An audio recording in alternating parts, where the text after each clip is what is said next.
Hey there, welcome to First Glance with Jody Vance. And this is kind of a first because this is the third time we are checking in with our guests. Actually, we're going to not even call you guests anymore. We're going to call you good friends.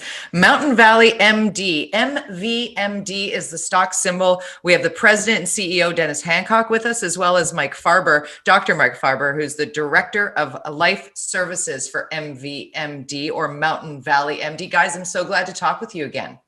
Hey, great to see you, Jody. How are you today? I'm great, and I'm dying for the update because I've been watching. I feel like I found you guys early on enough, or right at that moment, I guess, to see the trajectory that is happening. So give us the update. Yeah, well, there's lots to update you on. We're moving fast. So probably the most exciting thing since we've been on last, we had shared with you about our level 4 biohazard facility test, and we went in a little bit of detail on that. Yeah, with ivermectin and COVID, and I don't want this to feel like breaking news because we will do a proper press release if we solidify either of these things. But for now, it's giving you a little peek of things that wouldn't surprise you that we're working on, but just to kind of because people are asking like, well, you're doing that level 4 trial.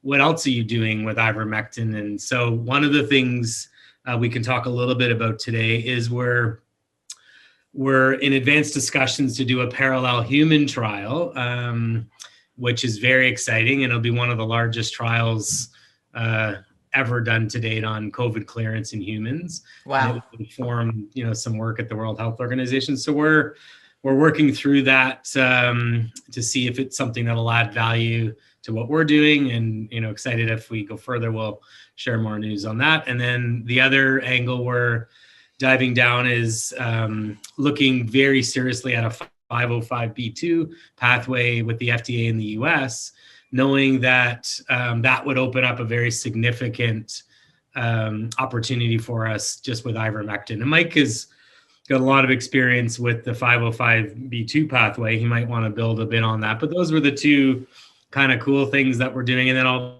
give you a broader update, but maybe if there's more you want to elaborate, Mike, on any of those. Okay, so pharmaceutical companies use and have used the 505(b)(2) pathway to accelerate getting approvals of drugs, sometimes even without phase studies, because what they do is you build on a drug that's been in the market for a long time. So you have available to you all of the toxicity, stability studies that have already been done. So everything that we do with ivermectin utilizes FDA-approved excipients in ways that have already been done and applied to other drugs. So we believe that following that pathway will allow us a very fast approval with the FDA. And once we have approval, then that will open up, I think, global markets almost immediately to us in terms of ivermectin. We won't apply for it with the FDA in terms of usage. We just will apply for it in terms of an equivalent to an existing drugs or existing tested applications of ivermectin. And then it can be used even off-label, let's say in the US, to treat COVID if and when the FDA approves it for that use. So Doctor, if I can just jump in here, Mike, if you could explain just a little bit in layman's terms how ivermectin might be used if given that level of approval in the United States. Where is the impact? Where's, you're taking it from the bench to the bedside. What is the goal at the bedside? Who would be the patient? The patient would be anybody who would, let's say, think that they've been exposed to COVID-19, anybody who would, once it's proven. And remember, right, we're doing the work both in the viral clearance studies in the BSL-4 lab and hopefully in a human trial to prove viral clearance. So right. At that point, once we have approval, it would be, okay, it's been proven to have an effect on COVID. When can I use it? Well, you can use it if you think you've been exposed. You can use it when you know that you've started to have the disease. And eventually, with an injectable form, it can be used even in people who have moderate to severe disease to help with an immediate clearance of the virus from the body. This could be game changer. What you just said, it could be when you're fearful that you've been exposed, when you've got confirmed that you have been exposed, but perhaps are not feeling the ill effects yet, but and all the way to a different delivery system, but also at that point of really where physicians to this time, I guess, at this level of pandemic, how else to put that, have not really had any other interventions. Right. So we're hoping to be able to fill that void. Wow, guys, this is unbelievable.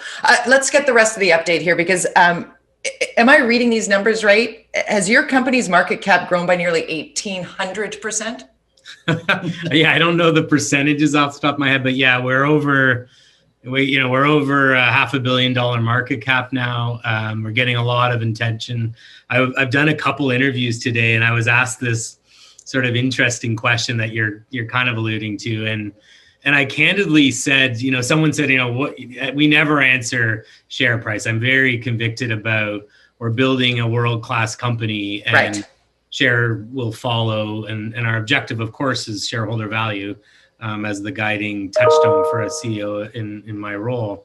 However, I was very comfortable saying, my personal belief, I feel like we're the most undervalued stock on the planet, because people are like, wow, why? And it's like, if you really understand how even something as simple as ivermectin, we have the best pharmacokinetic data on earth with ivermectin. We have something that can use 1/5 of an existing oral dose, and we have 1/8 to 1/10 for an injectable that doesn't exist today. We're the only human safe injectable format.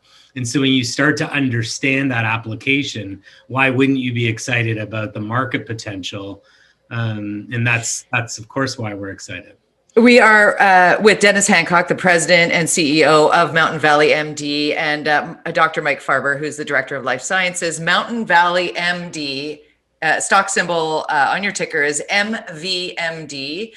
To look it up, follow along, or perhaps invest. Some might wonder if they've missed the boat, but certainly how you're talking, Dennis, as you have from the beginning in our conversations, is that it is building a bigger and more impactful, ethical and mindful company to help make the world a better place. Seriously, right now, I want to go through some of those technologies that we have talked about in prior interviews that we've done.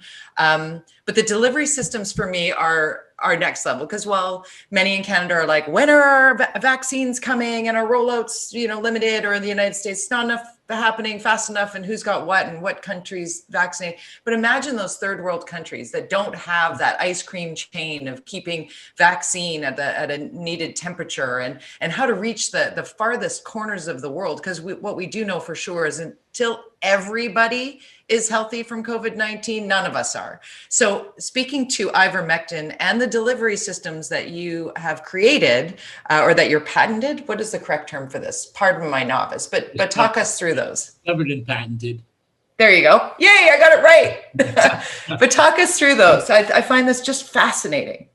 Well, I'll start with the broader sort of business channels, and then Mike can build it. Mike's been really good at sort of following, where vaccines are falling short. And I've been following more the market application to where, just telling the story in a long elevator ride, but I'm trying to keep it short.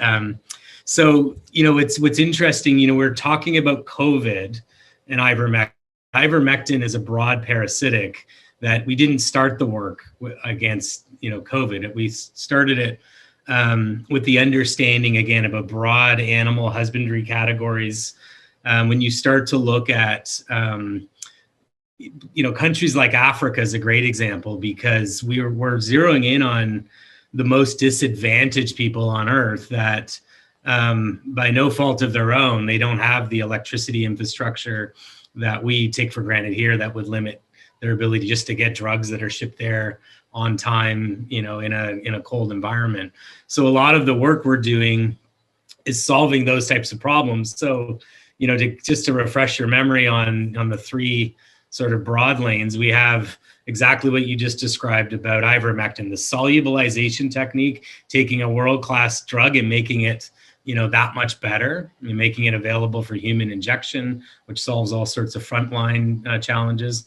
Then we have the foundation of the company was on our QuickZone technology, which Mike was the inventor. And when we acquired those assets, and luckily Mike full-time with us, our ability to take, complicated molecules, lay them into rapid dissolve oral formats.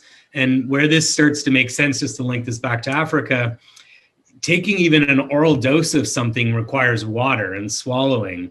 What, just to get your head around, when you can put something that just dissolves naturally with saliva, in some of these instances, water might be more valuable than just the generic drug itself, from a cost and economics and shipping and all of those things. So there's a really amazing, formula, how this is coming together. This formula has been really incredible because you now can do something that's starting to solve other problems just by doing it this certain way.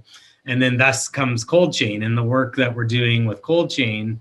We're very far along now with our final lap with the FDA on our cold chain application. So we're targeting up to 45 degrees, which would be unheard of. So the ability to take, a vaccine like the IPV for polio, lay it into a thin film inside a vial, ship that, outside of cold chain, and then hydrate it locally and market would be, amazing. Very, very exciting prospects for all sorts of benefits economic wise and such. So those are the sort of three broad, the way the technologies come together. The last being, dose sparing adjuvants. So if we can take less of a vaccine, do more with it, deliver it in a more effective way through our QuickSome technology.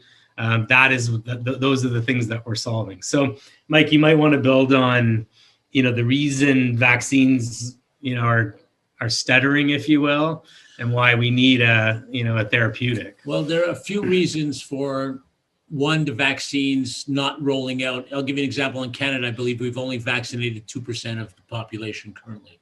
So there's a real big problem with rolling out these vaccines, delivery of the vaccines. I believe today in Japan, they disposed of over 1 million doses of the Pfizer vaccine for some reason. I believe it was temperature, and that's in Japan, a developed country. So these vaccines can have problems with rollout because of the cold temperatures that are required for them. That's one of the things we're trying to solve, especially with polio. And one of the things recently was that during this COVID-19 pandemic, there is starting to see a rise in polio. And the WHO has worked to eradicate polio globally for over 20 years. And there still has been problems with global eradication of polio. So imagine now we're dealing with a second pandemic, but we haven't even solved one of the first pandemics that's existed really for 50 or 60 years that, we've tried to address. Yeah. Vaccines have a very important place in medicine. Let's not underestimate their value in terms of polio, in terms of a number of things. But vaccines, especially when you're dealing with a highly mutable type of virus, such as COVID, vaccines and their rollout, as they get delayed, you tend to start dealing with virus that is mutated. And one of the things that, many experts are now realizing is that we could have a problem with the variants that are now starting to arise, such as the South African variant, such as the UK variant, such as the Brazilian variant, where it was first believed that we would achieve herd immunity through basically letting everybody get infected or through immunization. The realization is that we might not be on a path to curing or to basically alleviating the problems of COVID-19 by a first generation of vaccines. We might be looking at 2 or 3 generations that might need to be rolled out. And in the interim, during these 3 to 4 years or 5 years where we try and catch up with the mutations of COVID-19, I think that an ivermectin, the way that it can be used, that we're doing it, will be a useful arrow in the quiver of what we're dealing with the disease. I think it's going to be a very useful therapeutic. It has its place as an addition to the launch of vaccines even for developed countries where people can't take the vaccine for a number of reasons, or where they've given a vaccine and now there's a new variant and the variant is spreading. And in these cases, ivermectin might prove to be viable. Again, this has to be proven beyond a shadow of a doubt. And this is why we're taking that type of approach. Prove viral clearance in a model that will, without a shadow of a doubt, show, can we basically do viral clearance with our ivermectin at a very fast rate, then apply it to the human model, and then basically apply it to broad strokes globally for ivermectin infection.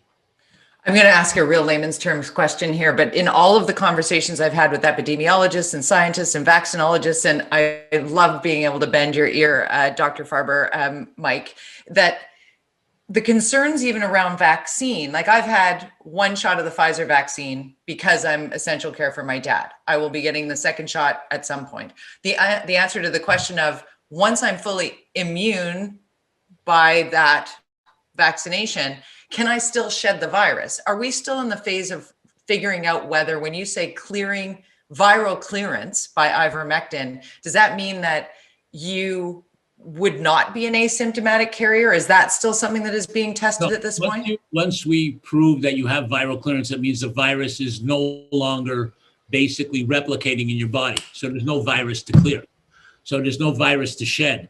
In terms of the vaccines, we don't know if some vaccines are basically eliminating viral shedding, or if they're basically like IPV and polio, if they're protecting you from the disease, but you're still able to shed virus. So that's currently an unanswered question. Yeah. Again, even if you, and I don't mean to sound pessimistic, but let's say you get the Pfizer vaccine and you've been inoculated.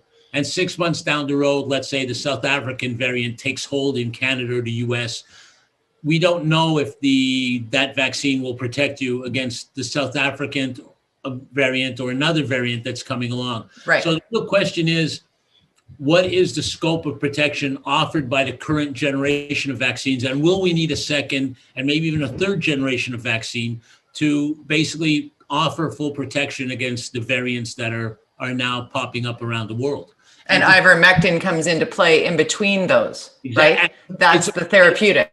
We're attempting in our work at the BSL-4 lab to work with the novel variants, and therefore to prove that ivermectin, because of its broad activity as interfering with the replication of the virus, affects all of the variants, isn't specific to one variant like a vaccine would be.